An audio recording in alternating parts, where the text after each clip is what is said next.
The People's Hotline is back. I'm Jim Drastic. I'm Tiffany Drastic. And today on The Dangerous Ones, we're sharing some of your calls to our hotline, the People's Hotline, to check the pulse of our fam, which we're dubbing the Danger Corps. Danger Corps. From all corners of this great nation and beyond, you can call 503-212-4600, 24 hours a day, 7 days a week, and leave us a message about what matters to you most. And you can also remain anonymous. Mm-hmm. And for one, I have missed the People's Hotline. I love your guys' messages so much. It's so, when they keep coming in, it really reminds you that we're not alone out there. Definitely. And it's been a while. Yeah, that all of us are in this together. And in full transparency, we have started like a new format. Instead of doing a 1-hour show every Sunday, we now do 1 to 2 shows, smaller episodes, every single day. Every day. And the people have spoken and they love it. They do. And I love it too. I do too. Yeah. You know, instead of bogging down with a big, long episode, we're able to be also quicker with the news. Yeah. Well, ain't nobody got time for that anymore. You know what I mean? When we have guests, yeah, sure. And, when a senator calls, you say yes. Yeah. So we haven't had a People's Hotline in a while, so I'm really excited for today. Yeah. And then notably, Nick is not here. He had some things he had to deal with today. But he will not be missed. And we will, I'm kidding. I love Nick. We love Nick. We love Nick. We love Nick. But look, let's get right to the heart of the matter. That is your calls. And Tiffany, who do we have first? The first call we have is anonymous from Virginia. And she's 22 now. So she's been dealing with Trump since 2016, which would have made her 13. And this is... We kind of forget how it affects the kids. Yeah, growing up Trump. Yeah. Hello, this is Anonymous from Virginia, and I just want to vent. I'm tired, okay? I am tired. I am disappointed and all kinds of emotions. And the thing that I think about constantly is how much I've had to worry about politics. I'm 22 now, but I remember when I was 13 and I, in middle school, and I was concerned about Trump winning. Yeah, I was thinking about that at that age. I can't believe we're in a world where you have to be concerned about politics in middle school.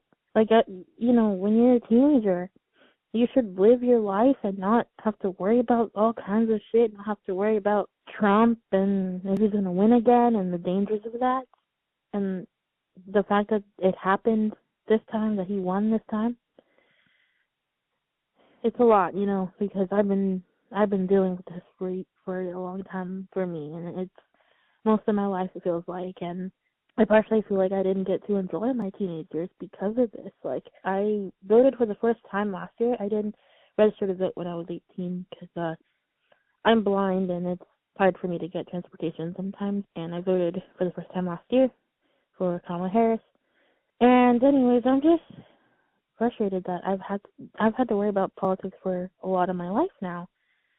I don't think you should have to live worrying about some piece of shit politician. It's scary these times, this is worse than the last presidency. And I'm just really concerned, and I hope that we can get out of this. I hope that our country will wake up, More people need to wake the hell up. Thanks for letting me vent. This is just something that's been on my mind, and it's good to let it out. Yeah. Wow. Thank you so much, Anonymous from Virginia. Thanks for calling. And I thought she brought up a great point. When you're in middle school, when we were in middle school, of course you want to learn the basics of government and civics. Yeah, but you don't want to be concerned with all of the horrifying pressures and consequences of what is happening in mass politics. Yeah. And when you're young, that's half her life. When you're 50, it's, a bad 8 years. Yeah, right. And I can't imagine in middle school, that's like, we were dealing with Reagan, which at the time we were like, holy shit, but we had no idea what was coming. And I can't imagine what it's like. Yeah, now. yeah. Another nugget I'd like to point out that she mentioned was that she was basically, I would assume, 21 during the time of the election, and she's blind. And she voted for the first time. And again, it's like, I go back to like, why didn't everybody show up? I know. This girl has been dealing with Trump since she was 13. Yeah. And managed to show up, and I just go, come on, man. I know. Come on. And this is the summer, you guys. Hot protest summer. Yeah, that's a good point. This summer, hot protest summer. That's what we've dubbed it, man. Yep. We are going out this You're summer. You're getting in the streets, everybody. Yeah. Thank you, Anonymous from Virginia. What a fantastic call. Yeah. We understand your worry, and I know, we hear man. you. And I guarantee you are not alone. Yeah. Tiffany, who do we got next? The next one is Carrie from Corvallis, Oregon. She has a helpful tip on what to say when you call your reps about the current ICE raids that are going on. Fantastic. Hi, this is Carrie, and I'm calling from Corvallis, and I just wanted to add your advice to contact and express your opinion to local and state politicians and officials about ICE and immigration raids is spot on, but I would add, don't only just give them your opinion, remind them that it is against the Sanctuary Promises Act, Oregon state law, for them to aid or abet ICE in any way. That's the law. They might need to be reminded of it, but they are prohibited. State officials, local officials are prohibited from assisting ICE in the arrest and deportation of immigrants. Fantastic. Thank you, Carrie from Corvallis, Oregon. I thought that was fantastic. And what that tells you, obviously she was talking about Oregon. Yeah. What it tells you is to check the laws in your state and see if they are the same. And if they are, and state officials are assisting ICE in any way, that's illegal. Yes, and that's what they're counting on, is you not knowing what your rights are. Isn't that 90% of it too? I swear to God, them counting on you not knowing. I know. Fuckers. I know. I'm over it. Yeah, me too. Carrie from Corvallis, thank you so much. And thank you to a fellow Oregonian. Who do we got next? The next one is James from Alaska, New Orleans, who's been calling and asking for a segment on disinformation with regarding Democrats and how we've garnered this reputation of like we're the devil and how we're not actually doing anything against that. We're not dispelling any of these rumors, and he wants to know why the hell not. Wait, before you play that, now you just blew by it. Is it Alaska or is it New Orleans or is that the name of the town in New Orleans? He was born in Alaska, but he grew up in New Orleans. Fantastic. And he lives on a boat right now in Alaska, I think. There's many messages, James. I'm listening. We've got you. We're playing it now. Let's hear from James. Okay. My name is James. I'm from Anchorage, Alaska, and I was raised in New Orleans, Louisiana, and I will keep leaving messages until we do an episode or at least a segment on Democrats don't kill babies, Democrats don't bus in immigrants, and Democrats don't change the sex of your kid while they're at school and drop them off in different colored clothing. 3 things that people actually believe that Democrats don't think is a serious enough contention to address. But it is. And real people, real Americans, believe that shit, dude. Please. Messaging needs to start with Democrats aren't the friggin' devil, because no matter what Donald Trump does, they will always choose something other than a Democrat. Thank you, James, for that call. I think that that's a really good point. Yeah. In some ways, we don't take on those accusations head on. We don't. Because, I assume the reason why they don't do it is because by responding to it gives it validity, right? Yeah. But I think he's got a good point. If somebody says, we were watching that documentary and about a mayor from Toronto, and they go, "Did you smoke crack?" And he's like, he just flat out went, I don't smoke crack.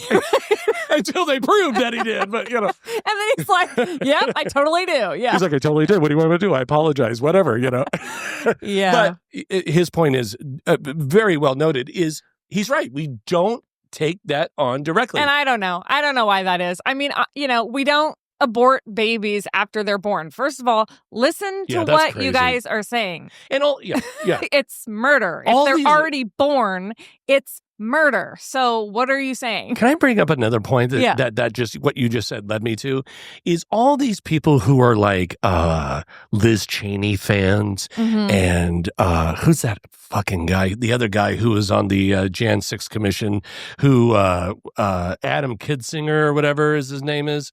Yeah. Yeah. Who are both Republicans. Yeah. Can we stop the love of them? I know. Remember, Liz Cheney said that we abort children after they were born. I know. Adam Kidsinger thinks that everybody should have an AR-15. So fuck both of them. I don't know why people share them. I don't know why Democrats follow those guys. I'll say what my hypothesis, and I'll get off my soapbox here. It's the same reason that people flooded to the Lincoln Project is because Democrats really have a thing for Republicans who seem like they've turned to the right way. You know what I mean? Yeah, well, that's because we've become the party of like battered wives, where we keep hearing them say, we're never going to do it again, baby. Just vote with me, vote with me. Yeah, it's like this illusion of bipartisanship. So we do it because we believe them and we want it to work out. We want to do what's right for the people. And then we get fucked every time. And it's just, I don't understand why I understand we have to work together. I get it. I get it. But it just feels very, gross. It's like, I understand. And, look, Liz Cheney and Adam Kidsinger were on the January 6th committee. They did the right thing. And in the words of Chris Rock, what do you want, a cookie? You know what I mean? Like, I don't know. You're still a fucking Republican who has backwards ass views, and you're talking shit about Democrats and have been your whole fucking career until, it worked out for you to be on our side, sort of. Right. Fuck them. Anyways, that's just my opinion. Okay, moving on. Thank you, James, for calling. Thank you, James. Sorry to go off on that. Who is next? The next call is Bailey from Michigan. When you're feeling down, remember that small numbers matter is Bailey's message today. Love that. Hey, y'all. Bailey from Michigan here. Real quick, I had to call like 17 times just to leave a message with you guys. So congrats on your lines being full. Real quick, I talked to a friend yesterday for 4 hours, longtime friend, haven't seen her in a long time, and she said, I'm just feeling like an ostrich right now. I just have to put my head in the sand because I'm overwhelmed and I don't know how to help. And it was a really important conversation because I think it's vital that we realize that we're not alone, right? So I told her about Blue Sky. She'd never heard of it. That's the other thing. If you think your friends already know about Blue Sky and like that there is a resistance, if you just assume they know because they're leaning your way politically, don't assume that. Call them and make sure they know about it. And it might seem silly and futile, but it's not. I mean, every giant resistance starts with small actions. The other thing, and this is stupid, well, it's just me, so everything's stupid. But listen, Severance, the show, yes, this relates. It's all about how you shut your mind off from two different things, right? So I'm finding it helpful. Segue. I'm finding it helpful to do that, right? Like, Segue. I have to do real estate. I have to like live my life and make money. Yeah. And I can't constantly be thinking of the fall of humanity, but I can never not stop thinking about it either. And so like just recognizing it's okay to have those sort of two spirits living simultaneously right now is okay, and recognizing when to shut them off. And then the other thing is about that show, it shows the impact of 4 human beings, what they do when they get together. And I think that that's really empowering, right? We got to remember that in small numbers, much is possible. And when you start to feel like an ostrich and your head is in the sand, just pick up the phone and call a friend that you haven't talked to in a minute.